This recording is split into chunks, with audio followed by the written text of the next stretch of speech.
వన మహోత్సవం కింద ఆయా శాఖలకు నిర్దేశించిన లక్ష్యాలన్నింటినీ ఈ నెలాఖరుకు పూర్తి చేయాలని జిల్లా కలెక్టర్ నారాయణ రెడ్డి ఆదేశించారు. ప్రజావాణి దరఖాస్తులన్నీ 15 రోజుల్లో పరిష్కరించాలని చెప్పారు. జిల్లా కలెక్టర్ కార్యాలయ సమావేశ మందిరంలో నిర్వహించిన జిల్లా అధికారుల సమ్మిళిత సమావేశంలో జిల్లా కలెక్టర్ సి. నారాయణ రెడ్డి వివిధ అంశాలపై సమీక్షించారు. మొక్కలు నాటడంతో పాటు వాటిని సంరక్షించడం ముఖ్యమని కలెక్టర్ అన్నారు. ఆయా సంస్థలు రహదారులకు ఇరువైపులా మొక్కలు నాటడంతో పాటు మంచి మొక్కలు నాటాలని అన్నారు. ఉపాధి హామీ పథకం కింద ఉద్యాన మొక్కల పెంపకానికి చర్యలు చేపట్టాలని అన్నారు.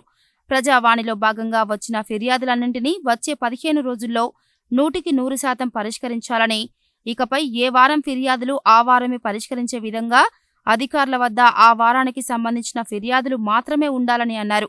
రుణమాఫీకి సంబంధించి ఇంకా రుణమాఫీ జమ కాని అకౌంట్లపై ప్రత్యేక దృష్టి కేంద్రీకరించి త్వరితగతిన జమ అయ్యేలా చర్యలు తీసుకోవాలన్నారు.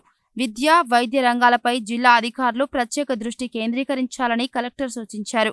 ఈ సందర్భంగా జిల్లా collector TS iPASS, T pride కింద పరిశ్రమల ఏర్పాటు, సబ్సిడీపై వాహనాల అనుమతికి వచ్చిన దరఖాస్తులను పరిశీలించి అనుమతిచ్చారు.